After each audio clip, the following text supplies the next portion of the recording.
Radio Costa Rica, Radio Costa Rica, en el corazón de una nueva era que llevas en tu mano y con un clic escuchas nuestra radio. Radio Costa Rica, Radio Costa Rica, la onda digital que une a Costa Rica. ¿Alguna vez te han llamado sinvergüenza por no haber pagado una deuda? La deuda nos quita el sueño, nos aleja de la familia y nos llena de una vergüenza que no nos pertenece. En mi oficina, Anda Sinvergüenza tiene dos significados. El primero es emocional. Nadie tiene derecho a humillarte por tu situación financiera. Y el segundo es legal. Las deudas en Costa Rica no son eternas. Estar sin vergüenza no es irresponsabilidad. Es ejercer tu derecho a empezar de nuevo. Deja la culpa atrás y anda sin vergüenza.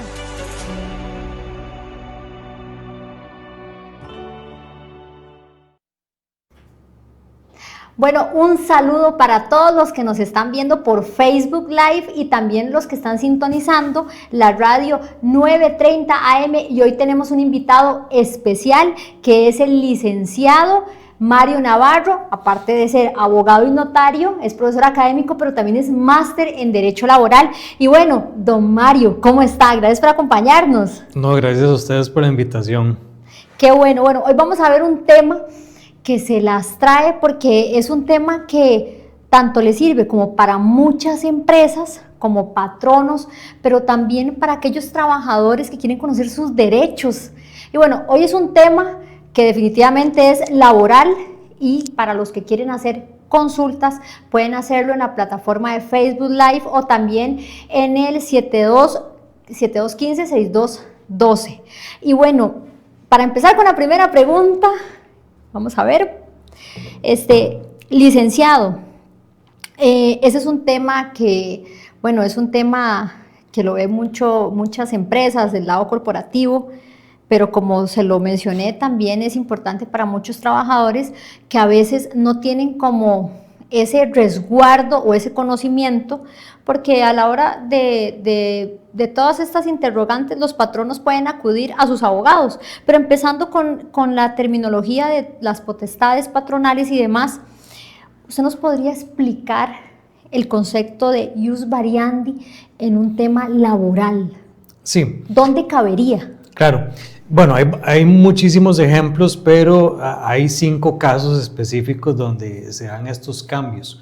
Para efectos de retroalimentación de quienes nos ven y nos escuchan, hay 5 cosas que un patrono no puede modificar unilateralmente, que es la jerarquía, que es el puesto de trabajo, el lugar de trabajo, la jornada de trabajo, el salario y los derechos adquiridos.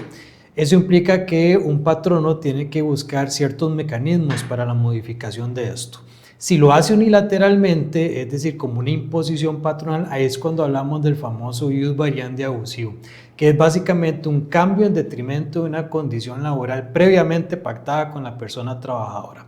Ahora bien, ¿cómo podemos modificar estos elementos? Puede ser la pregunta. ¿Cómo podemos hacerlo posible? Porque en derecho laboral, y es algo que sí quiero adelantar desde ahora, Carla, todo es posible en el tanto nosotros estemos dentro del marco del derecho laboral, es decir, siempre y cuando respetemos los mínimos y máximos del Código de Trabajo, estamos bien. El problema es cuando nos salimos del Código de Trabajo y queremos hacer lo que nos da la gana. Ahí es cuando generamos incumplimientos, ahí es cuando hablamos de ius variandi abusivo, ¿verdad? Y hay o tratar de modificar a mi conveniencia. Exactamente, porque a veces uno como patrono cree que puede hacer algo, pero tiene cierto alcance, mínimos y máximos. Claro. Igual como trabajador, a veces la gente dice, no, es que el Ministerio de Trabajo dice que usted no me puede cambiar el puesto de trabajo. Hay muchas excepciones a la regla y este es el espacio perfecto para hacerlo. Licenciado, este tema a mí me gusta mucho. No soy abogada en Derecho Laboral, pero bueno, y el abogado que diga que sabe de todo es mentira, y usted como profesional lo sabe, porque vamos a ver, usted tuvo que especializarse y demás, hay abogados en derecho agrario y demás, pero me llegó una persona a hacerme un comentario, o más bien una consulta rápida, donde tenía la intención de despedir a una persona en el momento de lactancia. Ok, vamos a ver. Todo patrono tiene un derecho de libre contratación y libre despido. Puede contratar al que le dé la gana y puede despedir al que le dé la gana. Pero para poder despedir a alguien, usted tiene que tener una razón objetiva, no discriminatoria. De lo contrario, usted estaría generando el riesgo a una reclamación posterior, que es lo que implica un despido injustificado o discriminatorio. Uno, usted va a tener que pagarnos a nosotros los honorarios. Bien por nosotros. Intereses, indexación, daños y perjuicios, las costas procesales, lo que le dé la gana de pedir el trabajador, daños y perjuicios dependiente del caso, si es discriminatorio la posible reinstalación al puesto, inclusive los salarios dejados de percibir, si son infracciones laborales, multas de 1 a 23 salarios base, cada salario base está en 462.500 colones, es decir, la torta por generar un despido discriminatorio o injustificado muy alta para el patrón. Lo que hay que entender es que la persona que está en lactancia está en un fuero de protección, lo que implica que el patrón no puede, ni siquiera pagándole todo, despedir a esa persona. Pero sí hay mecanismos para hacerlo posible. ¿Y cuáles son esos mecanismos? Bueno, nada obsta a las partes de que así como al inicio de la relación laboral se dieron la mano y negociaron un contrato de trabajo, nada impide que ahora las partes se den la mano y rompan el vínculo laboral de mutuo acuerdo. Es decir, no hay despido, no hay renuncia, simplemente pactamos, es decir, autonomía de la voluntad, libertad contractual. Y con eso podemos pactar con la persona trabajadora el rompimiento de la relación laboral sin tener que asumir riesgos. Ahora bien, si ustedes me están diciendo de que es un rompimiento porque la persona trabajadora cometió una falta suficientemente grave para romper el vínculo laboral, a pesar de que sea un tortón el que haya cometido la persona trabajadora, hay que activar un mecanismo. Y ese mecanismo es tocarle la puerta al Ministerio de Trabajo, decirle al Ministerio, autoríceme este despido porque fulanita se jaló esta y esta torta, y el Ministerio nos va a dar una aprobación de ese procedimiento o una no aprobación del procedimiento, y con eso ya nosotros podríamos ejecutar el acto de despido. Antes no. Si usted lo hace, sepa que es un despido discriminatorio y la persona puede pedir la reinstalación o los salarios dejados de percibir, más todo lo que implica el proceso judicial. Qué tremendo, porque a pesar de que se haya incurrido en una falta grave, lo que usted recomienda es que primero se matar la vía del Ministerio de Trabajo. Eso es como para que el patrono se resguarde en salud completamente. Claro, hay otras formas de hacerlo, ¿verdad? Porque si aquí alguien viene y me roba el celular siendo trabajadora nuestra al frente y a vista y paciencia de todo el mundo, uno dice, bueno, es un hurto, eso configura un delito inclusive, que dicho sea paso, no podemos generar cartas de despido atribuyendo directamente el delito, porque eso lo hace un juez o una jueza de la República. Pero hay un precedente. Ahí podemos decir, me hurtó el dinero o lo tomó sin autorización, pero no atribuir directamente el delito. Pero para aterrizar la consulta, mire, a pesar de la falta que cometa la persona trabajadora, es más riesgoso para el patrón romper el vínculo sin autorización del Ministerio de Trabajo. Entonces ahí las alternativas que tenemos es negociar, o bien algo que yo he practicado es, mira, usted sabe que usted cometió esta falta, usted sabe que eso puede ser un delito, tiene dos alternativas: o nos ponemos de acuerdo, o sepa que ir al Ministerio Público a denunciarla por el hurto que usted cometió, sepa que eso es un delito y eso puede tener una pena inclusive, y además usted va a tener que ver cómo se defiende con abogados y puede ser más costoso de lo que podría reclamarme a mí. Entonces escoja, y es básicamente por las buenas o por las malas. Nos echamos el pleito porque podemos echarlo, o nos ponemos de acuerdo. Y eso es totalmente válido, ¿verdad? Siempre y cuando haya autonomía de la voluntad y libertad contractual se puede. Lo que no se puede es cuando yo obligo a la persona a renunciar, porque ahí sí la persona trabajadora podría alegar eso, y ahí sí estaríamos violando los derechos de la persona trabajadora. Lic, una pregunta. Bueno, ahora bien que ya usted nos está hablando sobre cuando se comete una falta grave, pero también se podría, eventualmente, si la persona no ha cometido ningún tipo de falta, se llega a un convenio entre las partes, pero se podría hacer, usted recomienda que se pueda hacer entre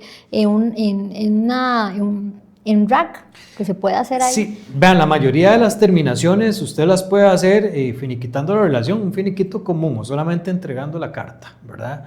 Pero si usted se quiere blindar realmente una reclamación posterior, es decir, ponerse un chaleco antibalas básicamente, es o usted va y arregla esto al Ministerio de Trabajo, o va a un juzgado de trabajo, o va a un centro privado de resolución alterna de conflictos. ¿Por qué? Porque el acuerdo que usted llegue ahí produce algo que se llama cosa juzgada material, es decir, tiene el mismo carácter de una sentencia de un juez, lo que le va a limitar mucho a la persona venir después y ejercer una reclamación, que la puede hacer, sí, porque estamos en un Estado de Derecho, pero ya va a ser cosa juzgada material, es decir, no tendría en ese caso la persona trabajadora suficiente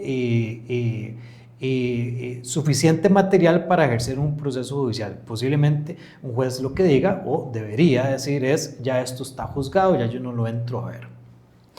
Tenemos una infinidad de preguntas, pero a mí una persona, como sabía que hoy teníamos el programa con usted, un cliente me dijo, licenciada, por favor, hágale al licenciado la siguiente pregunta.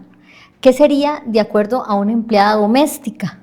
Ahora bien, él comenta que ella hace bien su trabajo, pero que recibe constantemente llamadas, que pueden ser cortas, pero las recibe en el momento en que está laborando. Entonces vamos a ver, me dice él, mira, es que a mí no me estorba porque soy flexible, claro, pero puede que ella recibiendo una llamada pues ya hizo algo mal. Sí. Y eso es lo que no me gusta. Bueno, para quienes nos ven y nos escuchan, cuando uno se da la mano con un patrono y firma un contrato de trabajo y pacta una jornada de trabajo, a uno le pagan un salario a cambio de la prestación de ese servicio.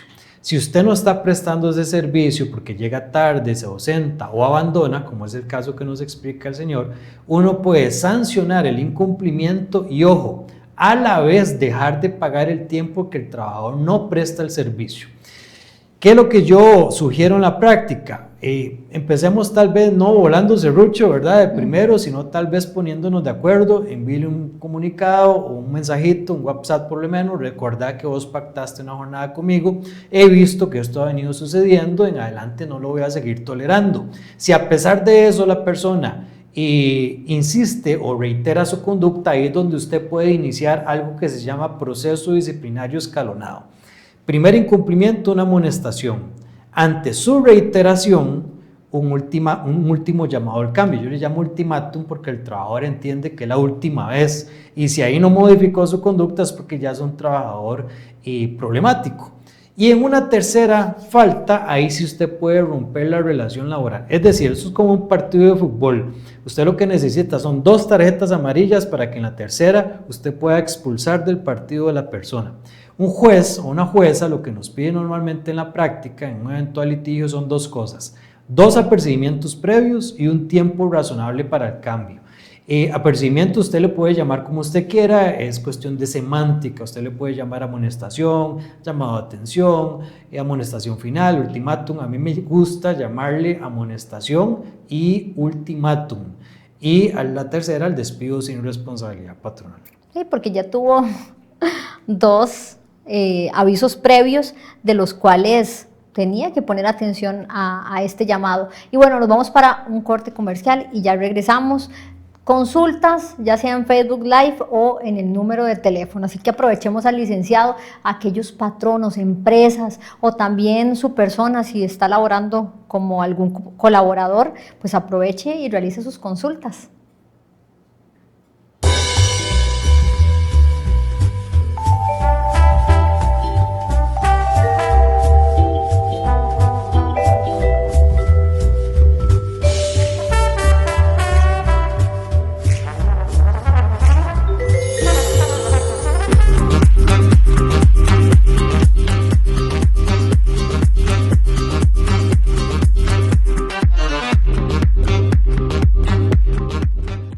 El sobreendeudamiento se convierte en un ciclo sin fin si no aprendes a administrar tus finanzas. Aprender a utilizar las tarjetas de crédito con cabeza fría te puede evitar un cobro judicial. Ordenar tus finanzas no es rendirse, es empezar de nuevo con inteligencia.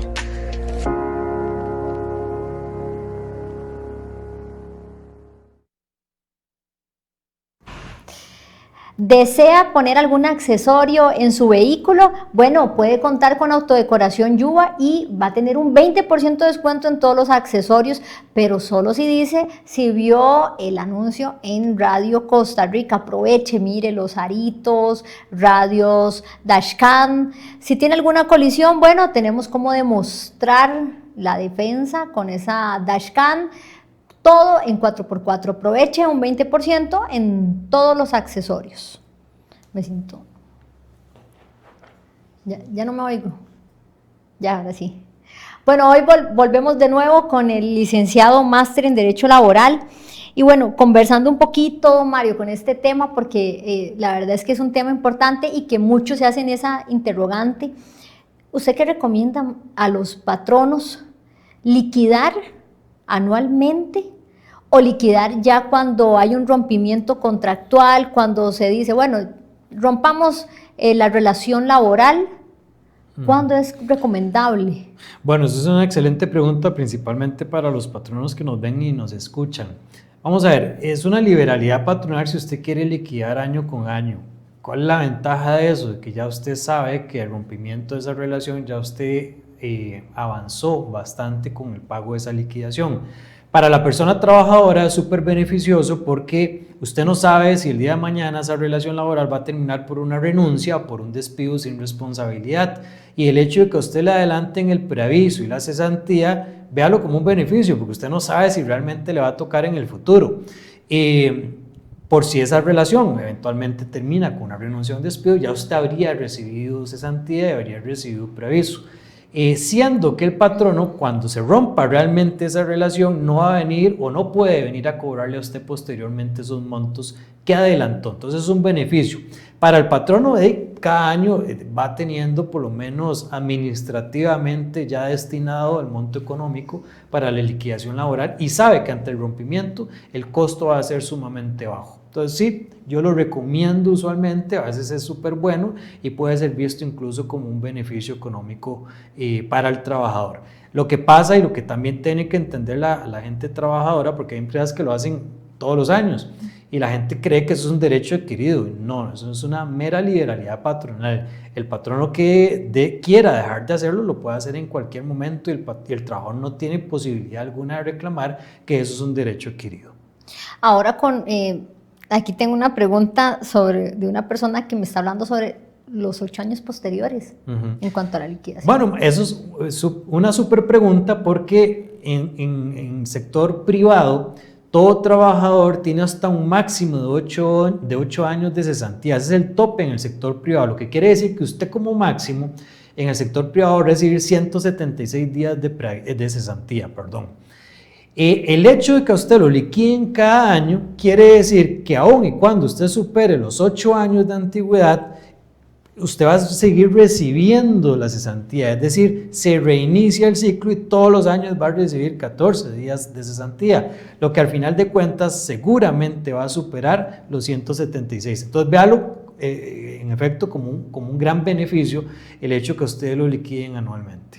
Ahora bien, ¿qué pasa si, por ejemplo, yo como patrono digo, bueno, los liquidé por año, pero en el 5.º año ya no los voy a liquidar así? Quiero cambiar la voluntad en cuanto a eso. Lo puede hacer unilateralmente. Hay jurisprudencia de sobra donde eso se determina de que no es un derecho adquirido, es una potestad patronal. Quien tiene el derecho o quien administra y dirige el negocio es el patrono, no es el trabajador. Entonces, por más que el trabajador llore, patalee, se enoje o quiera amenazar, porque también hay dos bandos, ¿verdad? Sí. Trato de ser imparcial, pero en ese caso, a pesar de el patrono no quiere ningún riesgo o contingencia posterior. Tiene la voluntad de hacerlo antojadizamente. Exactamente. Ok. Tenemos esta otra pregunta que dice, el despido indirecto. ¿En qué momento un trabajador puede decir, ya no aguanto estos cambios? Y darse por despedido con derecho a todas sus prestaciones legales. Muy buena la pregunta. Nadie puede hacer el berrinche de dejar botado el puesto de un día para otro. Si a usted se le está vulnerando algún derecho laboral, usted tiene que cumplir con un requisito fundamental. Recuerden que cuando un trabajador comete una falta y vienen y lo sancionan, no solamente lo están apercibiendo de que está haciendo algo mal, sino también le tienen que dar un tiempo razonable para que usted modifique la conducta.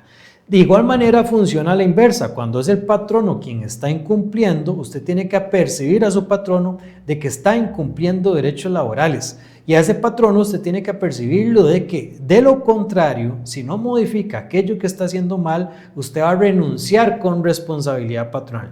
Si usted no hace eso, es una renuncia laboral pura y simple. Lo que le va a pasar es que le van a pagar únicamente vacaciones y aguinaldo. Si usted hace ese procedimiento, ya usted cumplió con el cheque, con el requisito fundamental de preavisar.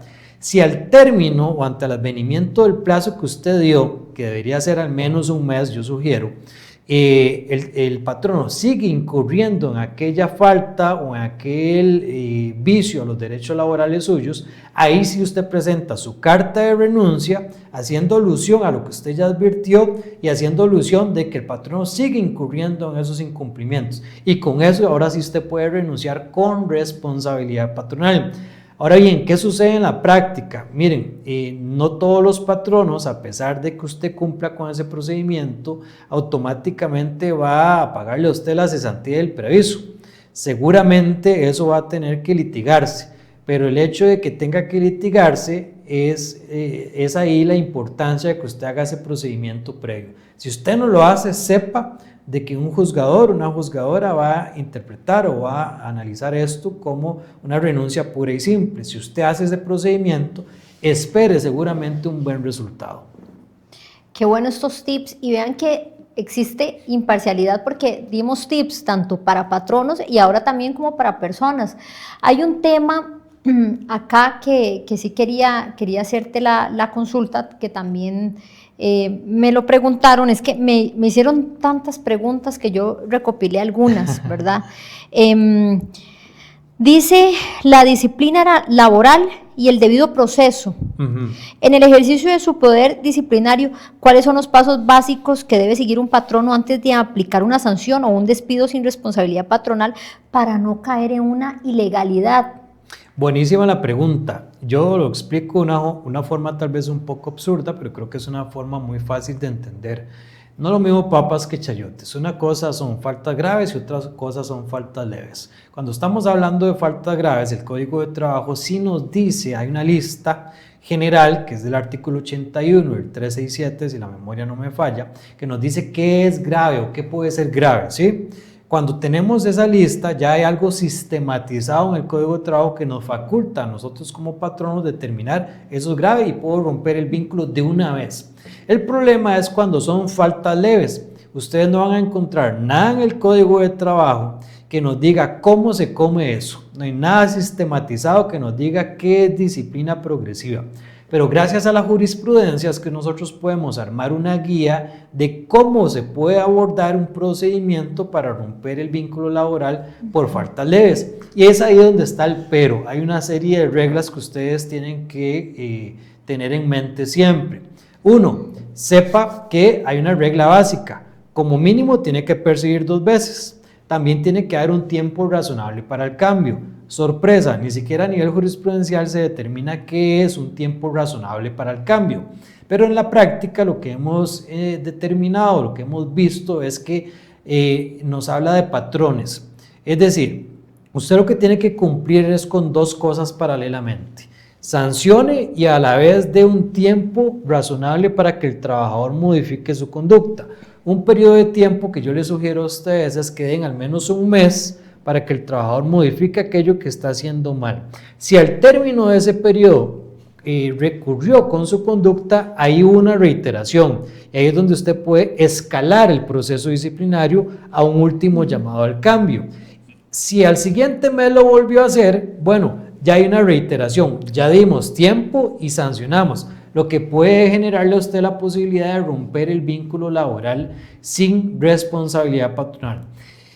Algo que es importante aclarar, no hay plazos específicos. Hay gente en la calle que dice son 3 meses, un mes, pero ustedes eso no lo van a ver ni siquiera a nivel jurisprudencial. Entonces lo que hay que entender es que el plazo sea suficiente para que el trabajador modifique aquello que esté haciendo mal y que tenga suficientemente tiempo para entender y comprender que fue contratado bajo ciertas características, bajo ciertas disposiciones que tiene que cumplir a cambio de la remuneración económica. El incumplimiento de eso es cuando se le da al patrono la oportunidad o la posibilidad de romper el vínculo. Para los patronos que nos ven y nos escuchan, este procedimiento a usted le va a dar la posibilidad de romper el vínculo sin asumir una contingencia posterior o una contingencia muy baja. Pero yo sí soy muy honesto, el hecho de estar despidiendo gente no es ninguna ganga, Carla. ¿Por qué no es ninguna ganga? Porque usted va a tener que sacar una liquidación laboral, va a tener que pagarla. Segundo, usted va a necesitar esa posición, entonces usted va a tener que pasar a contratar esa posición o poner a la gente de reclutamiento de personal a contratar a esa persona.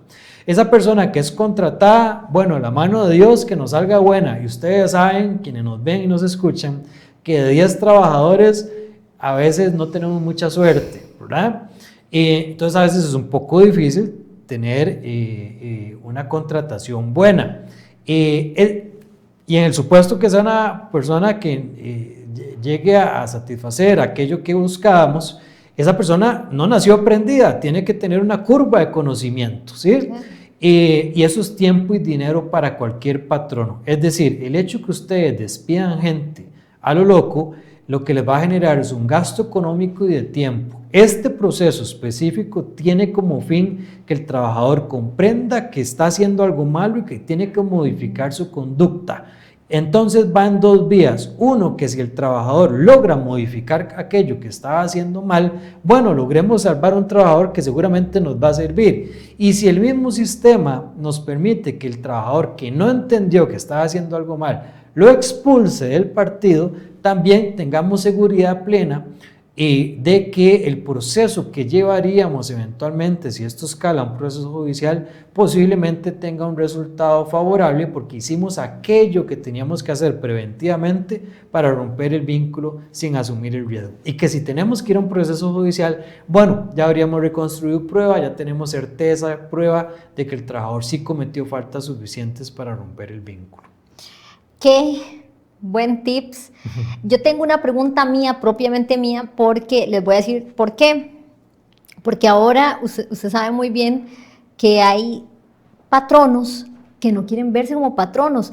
Y como sabemos muy bien el poder coercitivo que tiene nuestra administración pública, por ejemplo, la Caja Costarricense del Seguro Social, que todo mundo le tiene miedo a la Caja.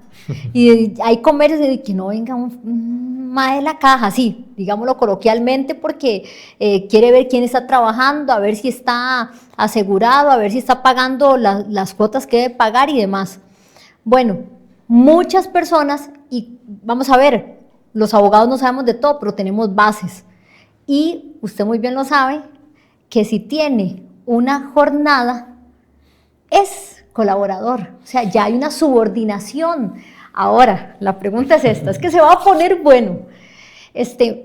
Hacen contratos donde, vamos a ver, quieren pintarlo como, mira, estás trabajando por objetivos, estás trabajando por metas, pero suave un toque, llega la demanda al juez y dice el juez, aquí hay subordinación, aquí hay esto. Don Mario, díganos, ¿qué opina usted? Inclusive hay abogados que hacen esos contratos, de esos abogados fantásticos que le hacen esos contratos quisquillosos y también para ayudar a la gente, empresarios, para que no se metan en ese problemón, porque sabemos que viene la carga de la Caja, lo del juez, pagarle también a esa persona. Entonces... Sí, comercial antes de responder la consulta, y el hecho de que usted trate de simular o disfrazar una relación laboral con una comercial, lo que a usted le va a generar es contingencia, riesgos como esos. Hay formas para hacerlo posible legalmente, hay figuras que no son salariales, hay figuras que uno puede utilizar para que la carga patronal no sea tan alta, pero eso es enano para otro cuento, ¿verdad? Okay. En cuanto al punto específico, así como les hablaba ahora de elementos esenciales de un contrato de trabajo, también les puedo hablar de elementos constitutivos de la relación laboral, y eso ustedes lo pueden ver en el artículo 18 del Código de Trabajo. Hay tres elementos base: remuneración, prestación del servicio y subordinación. La doctrina nos habla de un cuarto elemento, la dependencia, pero nos vamos a enfocar en esos tres. En el tanto haya una prestación del servicio y a cambio de esa prestación yo reciba una remuneración económica, podríamos decir que estamos en cumplimiento de esos elementos del artículo 18. Entonces, generalmente podríamos decir que estamos bajo una prestación laboral. Ahora bien, la línea es muy delgada, realmente. Lo que usted tiene que entender y diferenciar es que no todo el mundo encaja en un contrato de servicios profesionales. Para que yo pueda hacer o tener un contrato por servicios profesionales, yo debo partir que tengo que tener una profesión independiente. Es decir, nosotros los abogados, un médico, un especialista en X o Y cosa, un técnico muy especializado, puede brindar servicios. Lo que pasa es que a veces en la práctica hay gente que quiere ocultar o hacer oficios como una relación por servicios, cuando en la realidad no lo es, ¿verdad? Y dependen exclusivamente de esa empresa. Ahí estamos bajo una relación laboral. Y ha pasado también que las mismas empresas, yo sé que empresas grandes no, porque yo sé que ellos tratan de estar como muy rigurosos en eso, pero digamos las empresas pequeñitas, ha pasado que inscriben en la administración tributaria a las personas. Entonces, trabajador independiente, mira, no son profesionales, pero tienen algún tipo de oficio. Entonces, inscribámonos en la administración tributaria.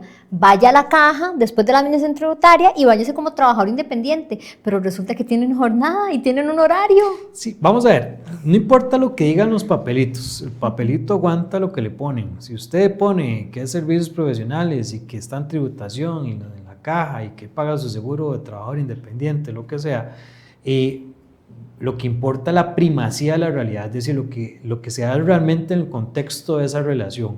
Y si el contexto de esa relación es que se cumplen esos tres elementos, estamos bajo una relación laboral pura y simple.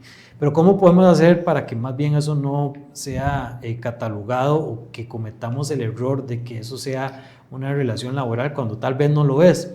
Bueno, ustedes tienen que asegurarse de tener un contrato por servicios profesionales. Se pueden pactar visitas, horarios, jornadas, no como tal, ¿verdad? Pero sí se puede pactar horarios de reuniones, de interacción, no recurrentes, ¿verdad?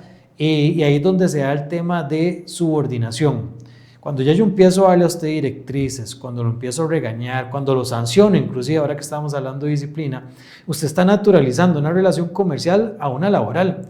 Incluso hay empresas que, por ejemplo, en procesos de acoso sexual, es un servidor profesional y lo someten a investigación y lo sancionan inclusive. Estamos cometiendo un grave error, estamos tratando a esa persona como si fuera un trabajador nuestro, cuando no lo es, cuando es un servidor profesional. Y es ahí donde corremos ese riesgo. Entonces les decía, tengamos el contrato por servicios profesionales, asegurémonos de pactar en ese contrato de que esa persona está al día y está en Hacienda, y que cada mes nos va a enviar un reporte de eso o un comprobante de que lo está, también de que está en la Caja Costarricense de Seguro Social como trabajador independiente. Y nosotros internamente sí debemos de tener cuidado de no tratarlo como un trabajador. Eso implica fiestas de fin de año, podemos invitarlo, sí, pero hacemos una invitación diferente, una invitación como: tenemos esto, sabemos que usted es servidor profesional, pero puede acercarse con mucho gusto. Pero cuando ya le damos beneficios, metas, o cuando lo sancionamos por rendimiento, ahí básicamente estamos naturalizando la relación comercial a una laboral, y ahí es donde ustedes asumen el riesgo de tener que pagar todos los extremos laborales desde el día 1 que esa persona inició la prestación del servicio con ustedes. Entonces, ahí es un tema de orden, de no poner oficios cuando son profesiones independientes, que una profesión independiente puede brindar su servicio no solamente a ese cliente, sino a otros clientes, puede brindar el servicio fuera de ese lugar, puede brindarlo en su oficina o en su casa si así lo quiere. Es decir, tiene disponibilidad y exclusividad para brindar servicio a quien quiera.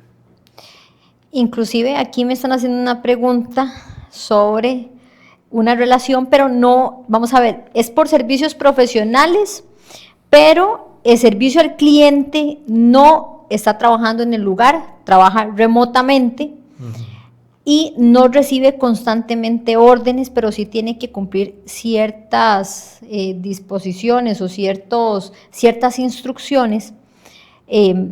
Aplicaría en este caso para una relación patronal? Posiblemente a grandes rasgos, según la información que usted me brinda, y eso a mi gusto generaría un riesgo, porque son, vamos a ver, no son profesiones independientes, es un oficio como tal, si hay directrices, si hay disposiciones realmente, y depende de ese patrono o de esa empresa o ese contratante, por llamarle Aunque diferente. no esté, porque también existe el teletrabajo. Exactamente, no necesariamente tiene que estar en el centro de trabajo para decir que es trabajador, puede prestarlo a distancia inclusive. Entonces, a mi gusto, ahí sí hay un riesgo alto, hay que ver, entrar a ver qué le pedimos, que realmente si esa persona más bien tiene su empresita, porque ahí estamos hablando de otra figura, outsourcing por ejemplo, y esa empresita le brinda servicios a diferentes contratantes. Ahí puede ser diferente, ahí yo el riesgo diría que se extingue. Bueno, nos vamos para un corte comercial y ya regresamos. ¿Eres patrono y debes de gestionar un embargo de salario? Tenés que tener en cuenta la siguiente información. Primero, el oficio de embargo de salario es de acatamiento inmediato, ya que viene de parte de una autoridad judicial, donde como un mandato obliga a la empresa a gestionar dicho embargo. Pero también tenés que tener claro que existe un decreto de salarios mínimos, el cual debe respetarse, y de acuerdo al oficio, profesión u ocupación de tu colaborador es que debe respetarse dicho decreto de salarios mínimos del Ministerio de Trabajo, siempre también respetando si la persona cuenta con una pensión alimentaria para un menor de edad o alguna persona beneficiaria. Estos puntos son muy importantes para que la gestión del salario inembargable y del embargo salarial sea de forma efectiva. Muchos piensan que cuando el banco remata la casa, la deuda desaparece, pero si el remate no cubre todo el monto, el saldo restante se convierte en una deuda personal, igual que una tarjeta de crédito. Si estás pasando por esto, revisemos juntos tu caso. Hay caminos legales para detener esos abusos.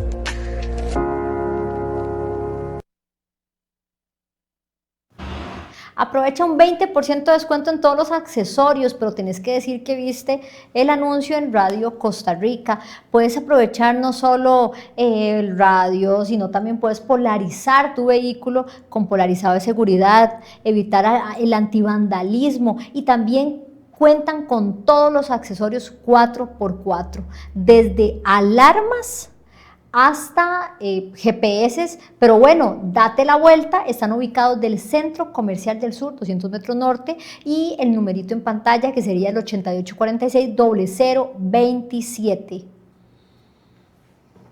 Bueno, ha sido un programa que me gusta mucho porque ha sido para nutrir la mente, y tenemos una pregunta muy interesante que es sobre el acoso laboral, que hay que tener muchísimo cuidado, y es acoso laboral versus potestad patronal. Esa línea delgada, ¿cómo diferenciar cuando un cambio de puesto o una medida disciplinaria es un ejercicio legítimo de la empresa y cuánto se convierte en acoso o persecución?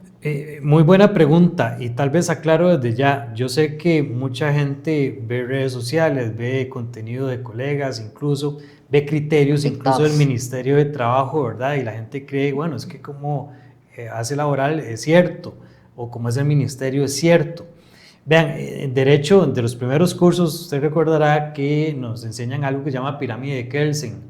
Ahí está la jerarquía de las normas, tratados internacionales, constitución, código de trabajo, normativas, etcétera, etcétera. Y aquí abajo hay algo que se llama criterios. Es decir, el criterio nunca va a estar necesariamente ajustado a lo que dice la ley, es un criterio, puede que más bien sea pura papaya, ¿verdad? Entonces a veces tenemos criterios que están muy jalados del pelo, y ahí es donde entra en confusión la gente y cree que porque lo dice fulanito, porque lo dice el ministerio, es cierto, y no es tan cierto a veces. Vean, uno de los principales escenarios donde siempre se genera reclamación es precisamente ese, el cambio de puesto. Me está cambiando el puesto, usted me está vulnerando mis derechos laborales, me está acosando laboralmente. Les decía ahora, la jerarquía es uno de los elementos esenciales de un puesto de trabajo que no puede ser modificado unilateralmente por el patrono, pero les dije, hay excepciones. Esas excepciones están en el artículo 19 y 20 del Código de Trabajo. El artículo 19 dice, el contrato de trabajo es tanto lo que expresa el contrato como de lo que deriva de la buena fe, manuales, políticas, reglamentos, directrices patronales. Y si ese 19 no es tan claro, el 20 sí es claro. El 20 nos dice, usted está en la obligación de prestar cualquier tipo de servicio, aun y cuando el contrato de trabajo no lo diga expresamente, en el tanto usted tenga la fuerza, la aptitud, el conocimiento y sea el mismo giro operacional. Es decir, en español, usted está en la obligación de prestar el servicio. Ojo, ocasionalmente, no de forma permanente. El error patronal es cuando se lo modifica a usted permanentemente. Ya no vas a ser abogado, ahora vas a ser mensajero. Eso es un cambio unilateral del patrón. Pero cuando nos dice, ayúdeme hoy en mensajería porque estamos feos ahí, hay mucho trabajo, si yo tengo dos manitas, dos piecitos o tengo el conocimiento y lo puedo hacer, estoy en la obligación de hacerlo. Eso se llama deber de auxilio, deber de colaboración. Y vean que el Código de Trabajo lo dice, que es la ley, lo que está encima de la jerarquía de las normas, no el criterio. Por lo tanto, el criterio está muy por debajo de lo que dice el Código de Trabajo. Si el Código de Trabajo lo dice, estamos respetando mínimos y máximos del Código de Trabajo. Ahora bien, si lo quieren hacer de forma permanente, ahí es donde hay varios mecanismos. Ustedes seguramente van a escuchar, tienen que liquidarlo y recontratarlo. Esa es una de muchas alternativas que hay. Y normalmente los patronos no la cogen porque hay que pagar. Y para ningún patrono, por hacer un cambio, vas a tener que estar haciendo pagos. ¿Cuáles son las otras alternativas? Autonomía de la voluntad. Así como nos dimos la mano para contratar algo y pactar algo, ahora démonos la mano para modificar eso. Esa es la primera alternativa. La segunda, precisamente, despedir y recontratar bajo nuevas condiciones, pero eso implica una remuneración económica. La otra, indemnización. Te pago 100,000 colones a cambio de que modifiquemos esto. Eso es indemnizar a cambio de. O bien, pactarlo desde el inicio de la relación laboral en su contrato de trabajo. Usted se obliga a prestar cualquier servicio diferente al que fue contratado. Puede prestar servicio en esto y esto y esto. Ya lo pactó, no estamos cambiando nada, ya usted se había dado la mano. Es decir, nunca hay un ius variandi ahí. En el tanto usted lo haya condicionado, no puede venir a decir después, me están cambiando la cosa, porque ya usted lo había pactado. Entonces vean que hay 4 alternativas. No siempre hay que liquidar y recontratar. Tenemos una, bueno, me parece formidable. Tenemos esta recomendación final, licenciado, para los trabajadores que sienten que sus derechos están siendo vulnerados por cambios arbitrarios. ¿Cuál es el primer paso que deben hacer antes de acudir a una vía judicial? Porque muchas personas todo lo quieren judicializar. Sí. Con su experiencia, ¿qué es lo que usted podría a los trabajadores que a veces son la parte vulnerable? Sí, miren, a manera de consejo, cuando uno siente que se le está vulnerando un derecho, debemos de partir que estamos en un Estado de Derecho y usted tiene la posibilidad de acudirse a una instancia administrativa como el Ministerio de Trabajo o a un juzgado de trabajo si usted así lo prefiere. Ahora bien, antes de hacerlo, retroaliméntese, verifique si se podía o no. Por ejemplo, esto de los cambios de puesto, a veces la gente va y lo lleva a un proceso judicial y realmente sí se podía, porque el Código de Trabajo lo decía. Y recuerde que cuando usted va y litiga, usted ejerce un proceso judicial, así como usted pide, así puede salir condenado también. Y hay cientos de casos donde lamentablemente la gente va mal informada, va toreada, por ejemplo, por un criterio erróneo y al final pierde un proceso judicial. Y también, tras de todo, ¿verdad? Como dice el dicho, tras de cuernos palos, tras de todo lo condenan y ahí es donde usted pierde más bien económicamente bastante. Entonces yo lo que sugiero es, fundamente, retroaliméntese, verifíquese con alguien que sabe de la materia si realmente se puede o no, o si usted tiene un caso. Si realmente tiene un caso, trate de agotar la vía de la negociación, verifique internamente si puede llegar a un acuerdo con el patrono. Si no es posible, vaya a una conciliación al Ministerio de Trabajo. No es una obligación conciliar, eso lo aclaro, pero a veces eso ayuda, ejerce cierta presión. Si a pesar de eso no se llegó a una conciliación o a un buen acuerdo, ahora sí lo que nos queda es ir a un proceso judicial. Y ahí será una jueza, a un juez de la República, quien determine quién tiene la razón, si el patrono o el trabajador. Pero, insisto, antes de que usted vaya a un proceso judicial, trate de fundamentar, trate de retroalimentarse, y eso va para las dos partes. No hagamos berrinches, ¿verdad? No vayamos a un proceso judicial sin tener certeza de que podemos tener un buen resultado. Creo yo que la negociación es un paso súper importante para evitar ir a procesos que duran un montón de años y que a usted le puede generar un costo económico muy alto, que además es un proceso súper engorroso. Y es que a veces, muchas veces, algo también que me parece que es muy esencial es la representación especializada por un abogado que conozca la materia, que tenga experiencia en la materia, porque muchas veces, y eso va como para incentivar a los demás abogados, ¿verdad? Y los que están saliendo, los nuevos abogados, si la persona fue despedida con responsabilidad patronal, le pagaron todo, muchas veces los abogados piensan más en esto que en decir, mira, te despidieron con responsabilidad patronal, mira, yo te sugiero, como estoy viendo el caso, que te quedes así, o sea, estás bien. O sea, te despidieron bien, te despidieron con el debido proceso. Muchas veces dicen, no, vamos a tratar de reincorporarlo, de que se te reinstale al puesto, y quieren sacarle platita a la empresa, quieren sacarle platita al cliente, hablemoslo de esta forma. Por favor, seamos profesionales, no todo es plata. Nosotros tenemos una vocación como abogados y muchas veces se nos olvida eso, y hasta como usted lo acaba de decir, a veces la persona pues incurre en pagar las costas procesales, personales, y se van a una ejecución de sentencia, y cuando ya se dan cuenta se están embargando. Sí, correcto. Conozco casos muy tristes en Limón, por ejemplo, donde se toreó a un grupo de trabajadores, salieron condenados y lo único que tenían para responder era su casita. Yo no quisiera que la gente que nos está escuchando y nos esté viendo por un mal asesoramiento pierdan incluso hasta su casa. Eso sí, no quiero decir que usted no tiene derecho a reclamar. Reclame si tiene que hacerlo, pero tratemos de hacerlo bien. Igual para el patrono, sepa que usted tiene también obligaciones como las tiene el trabajador, y si usted incumple y si usted es un mal patrono, también va a salir condenado. Bueno, si ustedes quieren contactar al licenciado Mario Navarro, máster en Derecho Laboral, licenciado y máster, ¿dónde lo pueden contactar? Me pueden contactar a mi teléfono celular 85 99 39 39. Y las redes sociales, que es muy importante para estar siguiendo al licenciado Mario Navarro. Sí, /bajo, Mario Navarro Laboral, /bajo. Bueno, como ustedes pudieron ver, solo profesionales de calidad.